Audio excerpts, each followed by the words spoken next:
Watch this.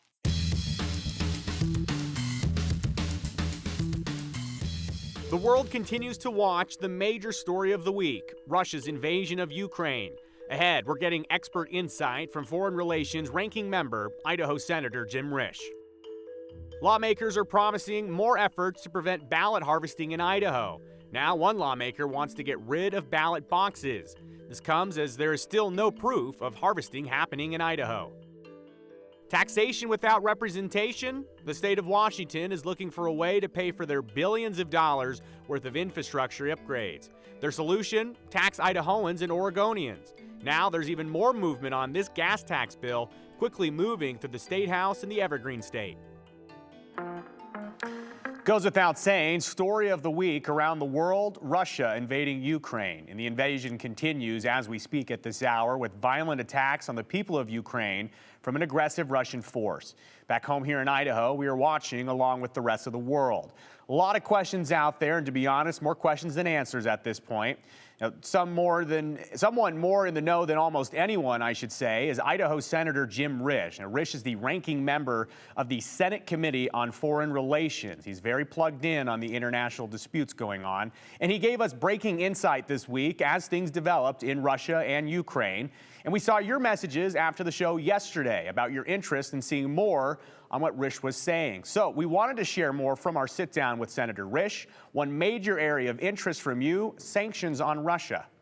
The president did put sanctions on. I'd like to see stronger sanctions. The bill that you have there in your hand that I introduced is a bill that puts what are called secondary sanctions on, and they are stronger than the primary sanctions on. Primary sanctions merely freeze and seize assets. Secondary sanctions do that, plus they stop anybody from doing business with the banks and other financial institutions and other institutions in Russia, and will seize up their economy very quickly. I will encourage the president to do that, and I think there's going to be a lot of pressure from his own Democrats to do that. Do you think the United States is sending a strong enough message with the sanctions, and where do we go from here? Well, I don't think they are yet. I'm hoping that we will do that, and I think as the news tightens for Putin, hopefully he'll make some other decisions. Look, this is a nuclear-armed country, and it's a superpower. For them to be taken on a tiny country that really can't defend itself, this is madness by a madman, and it's very difficult to make decisions trying to think of what he's trying to think of. Why would you do this to your people? I mean, this is going to cause real difficulty for the Russian people. Why would a leader do this to their people? It just doesn't make sense. Senator, I know Idahoans, they have a lot of questions. There's a lot of unknowns right now. A big one that we've heard is the United States going to get involved in this, or we're going to see Idahoans being sent overseas? I know you touched on it, but to be very clear. Yeah, that's not going to happen. There's going to be no boots on the ground. We are a NATO country. Ukraine is not a NATO country, so is not entitled to our defense under Article 5. I will say this: I think the other NATO countries that are on the border, particularly the Baltics, Latvia and Lithuania and Estonia, are frightened. I've met with people from their governments in recent weeks, and they're scared. But they are NATO countries. And Putin understands that he can't move there without having 30 countries down on him. So, look, Ronald Reagan was elected in 1980 in a very dangerous world, and the USSR was what was causing all that danger, and he made it his cause to bring them down, and in 8 years he did. By the time he left office in January of 1989, the USSR was crumbling, and all of these countries got their sovereignty, and a lot of them immediately turned west and embraced Europe, embraced us, embraced NATO, and a number of them are member countries now of NATO. The Ukraine wasn't able to make it because they didn't have the qualifications at that time to do it. But NATO's as strong today as it's been. Putin's done more in the recent months to cement the relationship amongst NATO countries than has happened in a long, long time. And I can tell you, I meet with the Europeans regularly, and they are deeply, deeply committed to NATO, and they understand their fortunes and ours are all tied together in this. Valuable insight, and we joining us now, I should say, is Andrew Bartlein. And Andrew, a really big conversation this week. Russia's invasion of the Ukraine. It's all over the internet. It's all over social media apps. We know that some younger kids, they have access, and they've probably seen some pretty scary videos, firsthand videos of what's going on in Ukraine right now. And I know that you talked to experts about this today. How do you address this with young people or kids when they're seeing violent videos of a war conflict? Yeah, and it can certainly scare some younger kids, and that's the exact situation we heard from a Meridian parent. We also spoke with a child's clinical psychologist over at St. Luke's too, and between the two of them, we can kind of understand a good way to navigate these conversations, of course, with that expertise. And these are some very tough conversations, Joe, to talk with kids about. So we talked with Matt Serlin. His daughter is in 6th grade, and she asked her father, based on the videos that she's seen online and in the news, if Russia was going to bomb the United States. Now, Matt knows if he doesn't have this conversation with her, the only knowledge that she's going to have on the matter is from what she's learning in the news and social media apps, what other people are saying. And it's a heavy topic. It can be scary for kids, and he just wants her to understand what she's seeing, and he feels that he needs to step in and do that. And so for me, I regardless of what they may or may not see online, you have to assume on some level they're going to see something. And so I think that makes the conversations with parents and kids even that much more critical. So we then reached out to Dr. Gretchen Goodmanson over at St. Luke's, the child's clinical psychologist. Dr. Goodmanson says it's important to listen to the questions your kids have, especially if they have concerns like Matt's daughter. She says be brief, be direct, be clear, and ultimately know as a parent you are the expert of your own child. Just answer the questions asked. Don't necessarily go on too much, but do be honest, and keep it to the facts, which might include an I don't know, or I don't have all the answers, or I don't know what's going to happen, which is okay, and often the truth. Is there a better way to phrase that, or a better way to calm any response to an I don't know? What's a good way to handle it? Again, if you have a child for whom an I don't know would be scary, I think you can add an assurance on the end. So I think though, if that's the truth, I don't know what's going to happen, and whatever happens, we're going to be okay, or we'll handle it together. Of course, there is a lot of nuance to this. Maybe a child's concerned because there's a family member in the military. They're concerned what maybe might happen to their uncle or their father, their mom, if there is somebody serving in the armed forces in their family. But again, the same general advice still holds from Dr. Goodmanson. Be brief, be honest, be straightforward, answer the questions, and of course, validate those feelings because that's how kids grow up and learn how to manage them down the road. I'm curious, Andrew, if you were able to ask, is this something that, experts would say you bring up with your kids, or is this kind of a situation where your kids, if they bring it up to you, you address it, but don't worry about introducing it to their life? Well, it kind of goes back to you're the expert of your own kid, right? So if your child is having some serious concerns and they're not talking to you about it, but you're starting to kind of gauge it and see it, yeah, you should bring it up with them, you should address it. But also in the same breath, you don't need to go beyond the questions they're asking. Figure out what they know, figure out what they're concerned about, and get those answers for them, and help them out, help them understand. It's Andrew Bartlein reporting for us here on the 208, and Andrew, I know you'll be back at the news at 6 with some more insight there. So valuable insight now, and we'll see him again at 6 o'clock. Andrew, thank you for joining us. The 208 will step away for now. We will be right back. Getting in front of a problem before it becomes a problem, at least in Idaho. Sound familiar? Well, a new bill at the State House aims to do just that. But before we get to that, let's make sure we get to this. Send us a text message with your comments, questions, photos, concerns, really anything you want. Just text it to this number on your screen, 208-321-5614. Be sure to include your name and hashtag the 208. We're going to share a few of your comments live at the end of the show, so stay tuned. Your message could be on screen.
Mark your calendars, 81 days out from the May primary election, and more election-related bills are making their way through the State House today, including one introduced this morning by Representative Priscilla-Giddings.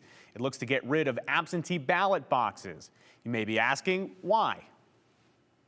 We've seen across the country where these situations could allow ballot harvesting, but we also, there are concerns that these locations may be an opportunity for somebody to disrupt your ballots, whether they try to, if it were to catch fire or flood, or maybe food is stuffed in there and it could contaminate ballots as well. Not all Idaho counties use ballot boxes, but for example, Ada County, the largest in the state, they do. So has any of those things ever happened in Ada County that the representative just mentioned? Well, I reached out to Phil McGrain. He's the Ada County elections clerk and the clerk for the county, and he told me on the phone that there really hasn't been any issues with ballot drop boxes in Ada County, issues like shoving food down them or trash. Of note, though, Clerk McGrain did tell me that drop boxes, they are monitored by video cameras, and in case of emergency, they do have a fire suppression system built in that does protect the integrity of the ballots. So at that point, no issues of note in our area. But the rest of this topic was highlighted more in testimony.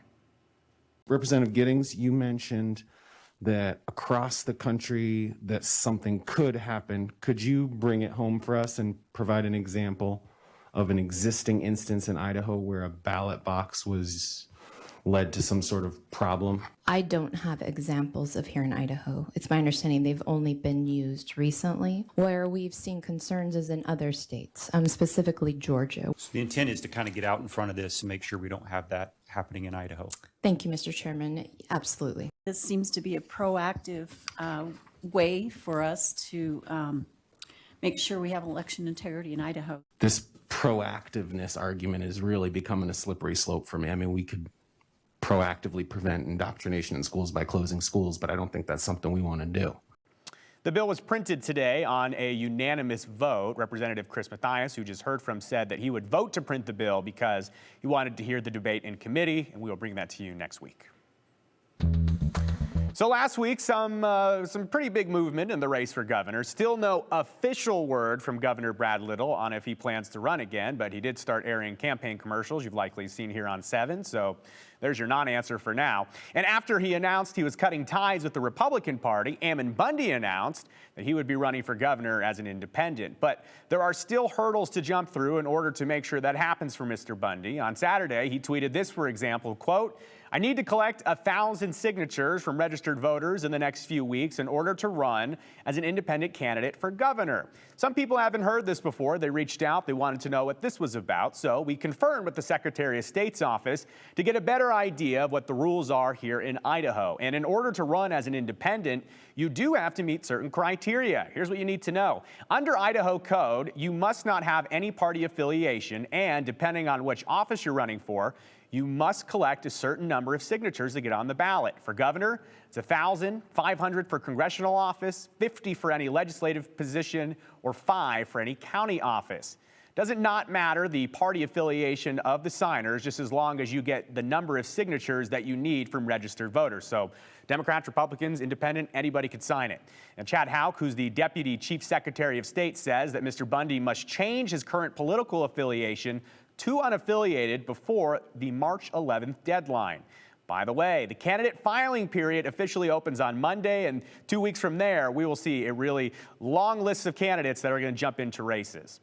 And that was a question that we had, but we wanted to make sure to get some of the questions you had over the past week. So let's get to some of them that we may have missed, like this one from Chris in Garden Valley. Chris writes, quote, "Why when some bills are passed and they do go to the governor's desk and he signs them, they go into effect immediately and others do not?" And this is a great question. We get it all the time. And the answer is pretty simple. Some bills have what's called an emergency clause that is written right into them, meaning that should they be signed into law by the governor, because of the emergency effect, they go into effect as law immediately.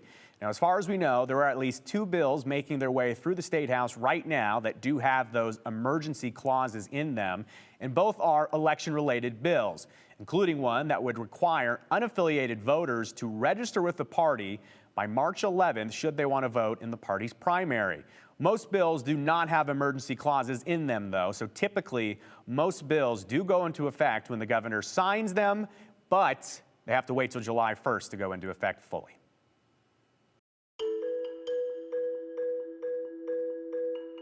We're bringing back one of the most popular stories this week, a proposed gas tax by Washington state lawmakers on gas shipped to Idaho. So, where does the bill stand now? We've got an update in Inside Ahead. Is there something else we should be looking into in Idaho or beyond? Well, tell us about it. Text us your story ideas or follow-up questions or really anything you want to this number on your screen, 208-321-5614. Be sure to include your name and hashtag the 208. We'll see some of these on screen live in a few moments.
Earlier this week, we told you that the state of Washington is considering adding an additional tax to fuel that they send out of state to places like Idaho, Oregon, and Alaska. Now, Idaho, which has no oil refineries in the state, relies on places like Washington and Utah for the gas to fill all of our tanks. So some, including the governors of all three states I just mentioned, Oregon, Idaho, Alaska, they see this new tax as a way of taking advantage of a situation. I spoke with Governor Brad Little and other state house leaders this week about the situation they find themselves in and what actions they're prepared to take.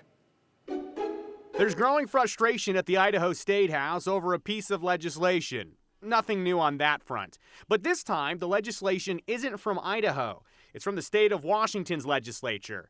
A transportation and infrastructure package there includes a new 6-cent tax on fuel sent out of Washington to places like Idaho, Oregon, and Alaska. Well, they had a little incident in Boston Harbor over tea about this about 250 years ago. Idaho Governor Brad Little and other state leaders say the concept from the Washington legislature would essentially mean states like Idaho would be paying the bill for Washington's infrastructure package.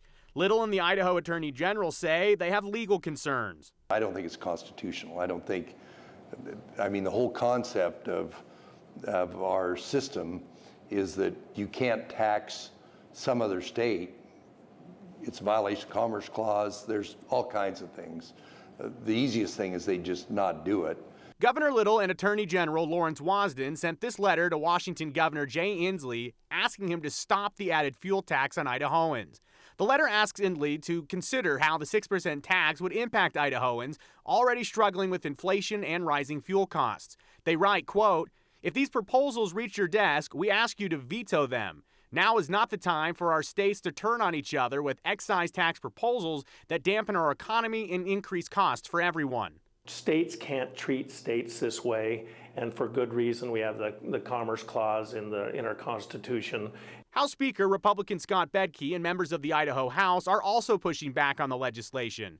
They drafted this House Joint Memorial, which is essentially a message to Washington lawmakers, asking them to consider the great relationships in business and commerce between Idaho and Washington as they consider a fuel tax on Idahoans. I understand the principle.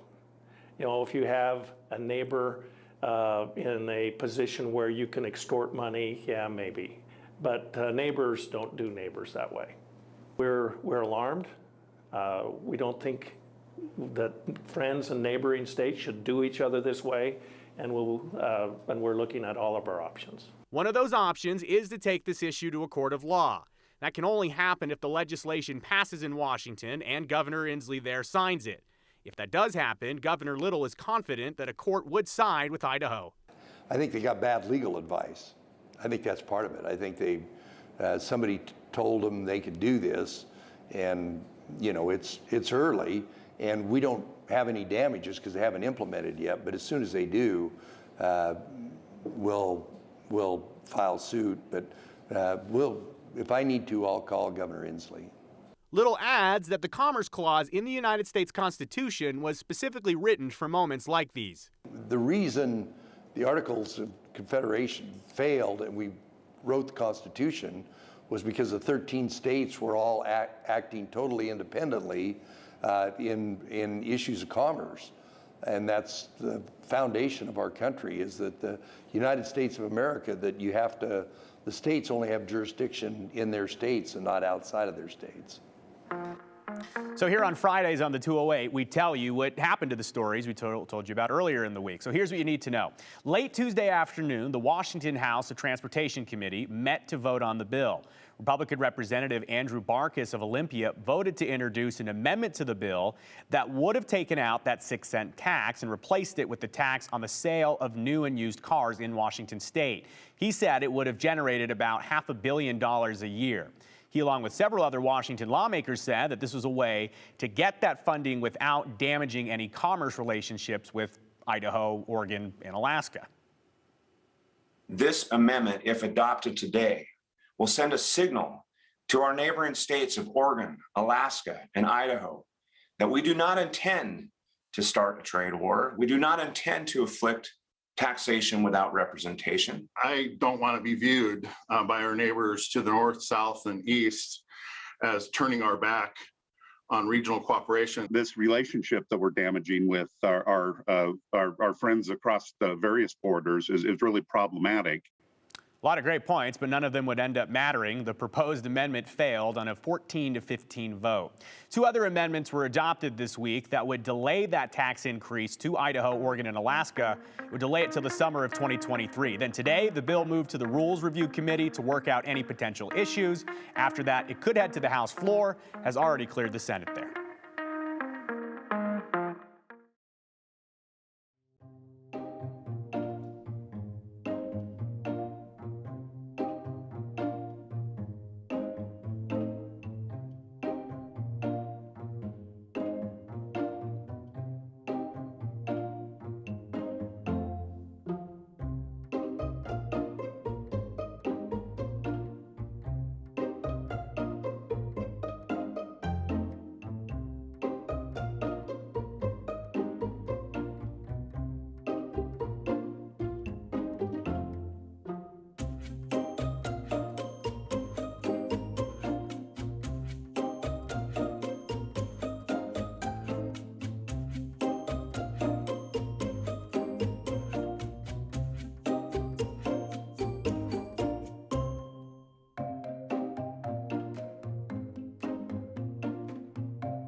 Let's take a look at some of your comments to end the show here. This one from Bill J. about Andrew's story. He says, I remember when I was young asking my parents about the news reports of the Korean conflict. It is important for today's parents to be truthful, yet reassure their kids about their safety while conflict is going on. A good point from Bill J., and it really makes you think, too, how much everything has changed since the Korean conflict in terms of social media, and really how young people could have access to really interesting video and scary videos sometimes. This person says, please look into the voucher that Representative Moon is trying to push through that takes money from public schools and funds private schools. It is called the Hope and Opportunity Scholarship Voucher. This is something that we were following this week, and we're going to take up again on Monday when it's back in the committee, but a lot of attention on this idea of funding students, not schools. Very interesting to see where this goes. One more comment here. We're not going to get to it, but we'll get to more of your comments on Monday. Enjoy your Friday. We'll see you next week.